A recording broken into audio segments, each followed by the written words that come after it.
የተላከው ንግስና በጉሮሮ ሲንዠቀዠቅ ነው።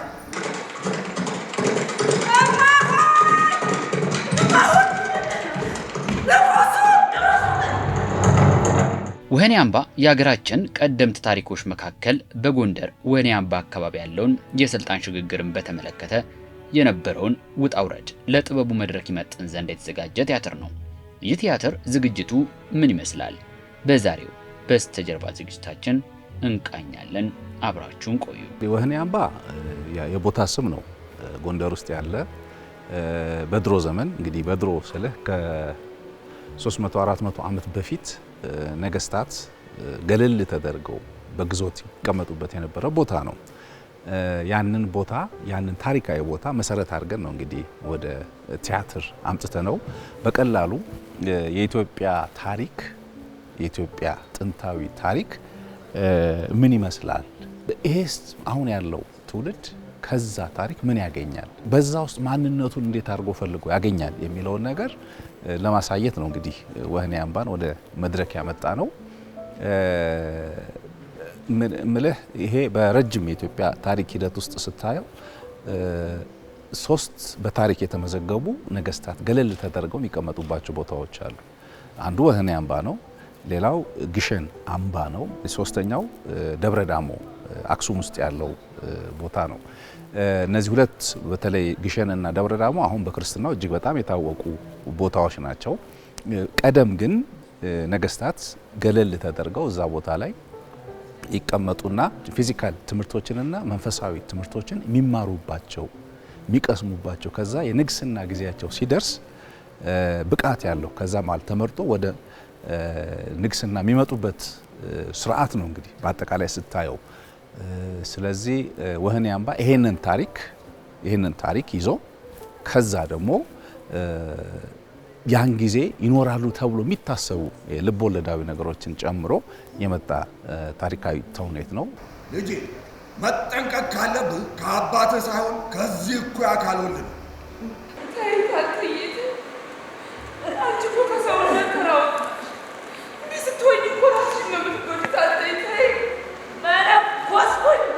እዚህ ወህኒ አምባ ቲያትር ላይ በትወና ነው የምሳተፈው።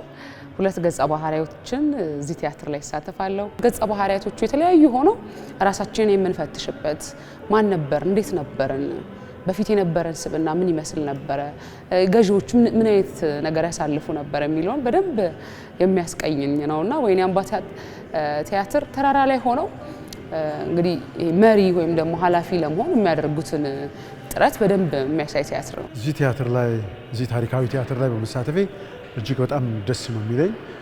ምክንያቱም አንድ ታሪካዊ ነውና ይህንን እንኳን አይደለም ገና ወጣቱ ትውልድ እኛም በቅጡ በደንብ የማናውቀው ታሪክ ስለሆነ አጥንተን አይተን መርምረን ደራሲው የሰጠንን ነገር እንደገና ደግሞ በዝግጅት ከዳግማዊ ጋር ዋና አዘጋጁ እሱ ነው። ከሱ ጋር በመሆን ጥናት በማድረግ ስለ ቦታው፣ ስለ አካባቢው፣ በዚያ ወቅት ስለሚጠቀሟቸው እቃዎች፣ ቁሳቁሶች፣ አልባሳት፣ አነጋገር ዘዬዎች እነዚህን መሰል ነገሮች ደግሞ ማጥናትም ይጠበቅብናል። ከዛ ደግሞ ይሄንን ነው የተረዳነውን ነገር በስክሪፕቱ ወይም በጽሁፉና በወረቀቱ መካከል ያለው ልዩነት ምንድነው፣ ግንኙነት ምንድነው፣ እንዴት ኢንተርፕሬት እንዴት ይተረጎማል የሚለውን ለተዋናያኑ እንነግራለን ማለት ነው። አባትየውን እናውቀዋለን አይደል? አምልጦ ባላገር ቤት ከርሞ በስንት መከራና ልፋት እኔና ወታደሮች ያዙ።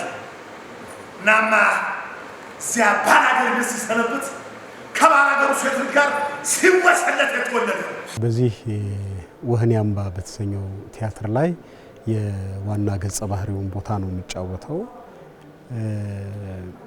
ልዑላን ናቸው። ተራራው ላይ በእስረኝነት የተቀመጡ ልዑላን ናቸው። ከልዑላኖቹ መካከል ንግስና ይገባኛል የሚሉ ቀጥታ በደምም በዘርም የሚገናኙ ልዑላን የተሰበሰቡት በወቅቱ የተለያየ የንጉስ ልጆች የሚታሰሩበት ቦታ ነው። ወህኒ አምባ እስር ቤት ብቻም አይደለም፣ ዩኒቨርሲቲም ጭምር ነው። የትምህርት ቤት አካዳሚክስ እውቀቶችን የሚያገኙበትም ቦታ ነው። የህግ እውቀት ይማሩበታል። ወህኒ አምባ ተራራ ላይ የጦር ጉግስ፣ ይማሩበታል። ከዛም ባለፈ ደግሞ መጽሐፍትን ማንበብ፣ ትርጓሜ፣ በወቅቱ የነበረውን የቤተ ክርስቲያን መጽሐፍቶችን ማወቅ እነሱንም ጭምር ይማሩበታል። ከዛ ደግሞ በተለየ መልኩ ሕግና አስተዳደርን ይሰለጥኑበታል። እነዚህ ልዑላን እዛ ቦታ ላይ ከተለያየ ቦታ ነው የሚሰበሰቡት። በወቅቱ ከነበሩ ነገስታት ልጆች ነው የሚመረጠው። በዛ ዘመን ደግሞ በየቦታው ላይ የሚሾሙ ነገስታት በንጉስ ስም ይቀመጣሉ። ሀገሪቱን የሚመራው ንጉሰ ነገስት በሚል የሁሉም ንጉስ በመሆን ሀገሪቱን ይመራል። ህማ የሰማ ላልሰማ ሰማ። ያለነው እኛ፣ የምንኖረው እኛ፣ የምንሞተው እኛ።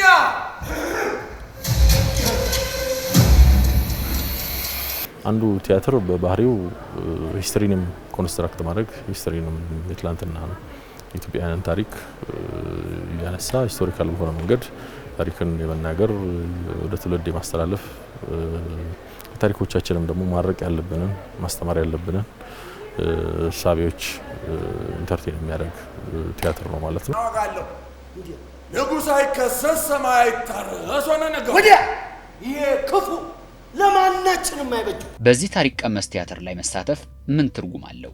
የነበረው ቅድመ ዝግጅትስ ምን ይመስላል? የኔ ካራክተር አካለ ወልድ ይባላል። ጀግና ካራክተር ነው። ጉልበተኛ ካራክተር ነው። ስልጣኑ ይገባኛል የሚል ነው። ከዚህ በፊት ከኔ ቤት ተነጥቆ ነው ስልጣን ወደ ሌላ ቤት የሄደው። ስለዚህ አሁን ያንን ስልጣን ማስመለስ ፈልጋለሁ ብሎ የተነሳ ካራክተር ነው። ያንን ስልጣን ለማስመለስ ሲል ማንኛውንም ነገር መስዋዕት ለማድረግ ዝግጁ ምንም ነገር ለማድረግ ማለት ነውና በዛ መልኩ ነው አካለ ወልድን መድረክ ላይ የምናገኘው። በዛ ምክንያቱም ስልጣኑን ለመመለስ ብዙ አይነት ነገሮች ይፈጠራሉ። ያንን ለተመልካች ብተው ነው የሚሻለው። መታችሁ ህይወት የሚፈጠሩትን ነገሮች በጠቅላላ ከሰራዋቸው ቲያትሮችም ይለያል። አብዛኞቹ የሰራዋቸው ቲያትሮች የተለመዱ ቲያትሮች ናቸው። እንግዲህ ከዚህ በፊት ብዙ ቲያትሮች ስለተጫወትኩኝ ማለት ነው። ወደዚህኛው ቲያትር ስመጣ እንግዲህ ታሪካዊ ሲሆን የምትዛነፍበት ምንም ነገር የለም። ኢምፕሮቫይዜሽን መጨመር ካለብህ እንኳን ከታሪኩ ፍጹም ሳትወጣ ነው ሊሆን የሚገባው ማለት ነው። ስለዚህ ጥንቃቄ አለው። በዚህ አጋጣሚ ደራሲው መልኬ 6 ወሩን በሙሉ ስንለማመድ ቀን በቀን አብሮን ነበርና ቀን በቀን ያሉትን ነገሮች እያስተካከለ ያረመ የሚቀነሰውን ነገር እያስተካከለ በተቻለ መጠን ጥሩ ሆኖ የሚወጣበትን መንገድ ለተመልካች ተሳቢ የሚሆንበትን መንገድ ከኛ ጋር ሆኖ ሲያግዘን ነበርና ከሌሎቹ ቲያትሮቼ ወይኔ አምባ ለየት ይላል። የተጫወትኩትም ሁለት ካራክተር ስለሆነ ማለት ነው። ይህ ቲያትር እጅግ በጣም ታሪካዊ ድንቅ ቲያትር ነው። ኢትዮጵያ ታላቅ የነበረችበት ዘመን ለዚህ ነው ኢትዮጵያ ታላቅ ነበረች፣ ታላቅ እናረጋታለን የሚለውና ትልቅ በነበረችበት ወቅት ድንቅ በነበረችበት ወቅት የሚያሳይ ድንቅ ቲያትር ነው።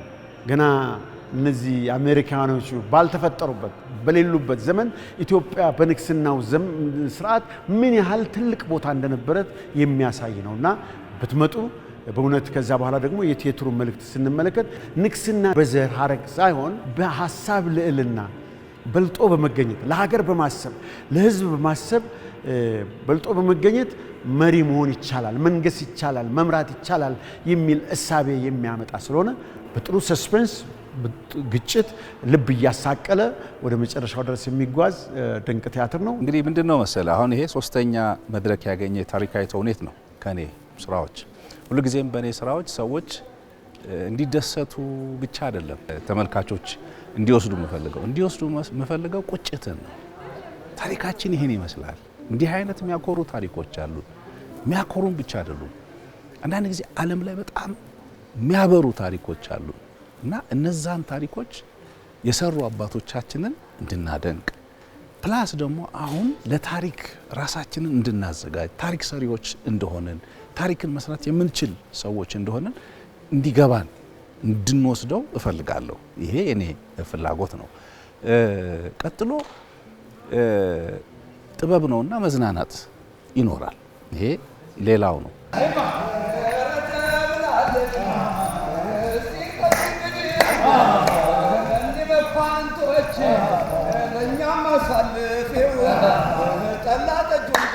ስለ ወህኒ አምባ ቲያትር ሳውራ በአሁኑ ሰዓት በአዲስ አበባ ላይ በመልካሙ ዘሪሁን የተደረሱ 2 ቲያትሮች ከተማችን ላይ ይታያሉ። አንደኛው ንጉስ አርማህ ነው፣ አንደኛው ደግሞ ወህኒ አምባ ነው። እኔ ደግሞ እድለኛ ሆኜ ንጉስ አርማህ ላይ እጫወታለሁ፣ ወህኒ አምባ ላይም የመሪ ገጸ ባህሪ ሆኜ እጫወታለሁ። ተመልካቾቻችን ወደኛ ሲመጡ አንድ ስነ ጽሁፉንም ጭምር ያዩታል። ከዛም ደግሞ እንደ ባለሙያ የተዋናዩንም አቅም ማየት ይችላሉ። ከዛ በተጨማሪ ደግሞ እንዲህም ይሰራል። አዳዲስ አይዲያዎች፣ አዳዲስ ሐሳቦች፣ ያልተነገሩ ታሪኮች በዚህ መልኩ ሊሰሩ ይችላሉ። ወህኒ አምባ እንደ መነሻ ለብዙ ቲያትሮች መነሻ ሆኖ ጭምር ያገለግላል። ምክንያቱም አልተሞከረም። የነገስታት ልጆች ሆነው ነገስታት መሆን የሚችሉ ልጆች ሆነው ግን ደግሞ በአንድ ቦታ ላይ ተሰብስበው እንዲቀመጡ የተገደዱ ልጆችን ታሪክ ነው የምናየው። የልዑላን ታሪክ ነው የምናየው።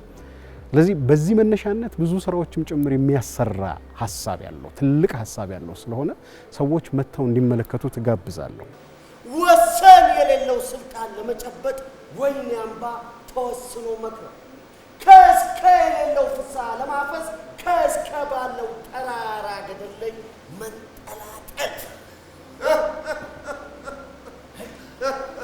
መንጠላጠል አልከው። ወህኒ አምባን ለመመልከት ወደ ቲያትር ቤታችሁ የሚመጡ ተመልካቾች ከዚህ ስራ ምን ይጠብቁ? ለሁሉም ተመልካች የሚሆን ለልጆችም፣ ለወጣቶችም፣ ለአንጋፋዎችም፣ ለሽማግሌዎችም የሚሆን ኢትዮጵያ ምን እንደነበረች የኢትዮጵያን ታሪክ የሚያስተምር ድንቅ ቲያትር ነው። ኑ ቦታው ወደ ከእስጢፋኖስ ወደ ቦሌ መንገድ ገና ሲሄዱ ፍላሚንጎ በተሰኘው ቦታ ወደ ቀኝ ገባ ብሎ የህፃናትና ወጣቶች ቲያትር ኮምፕሌክስ ይባላል። ራስ ቲያትር ለጊዜው እዚህ ነው ያለው።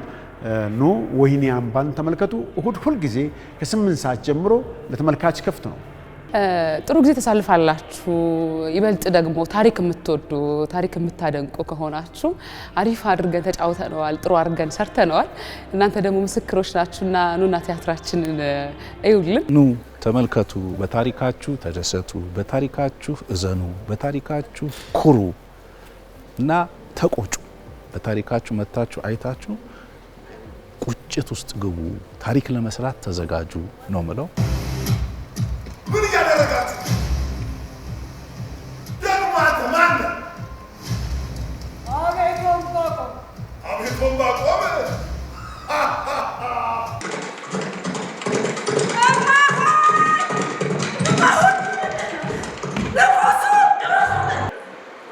ይህን ሆነ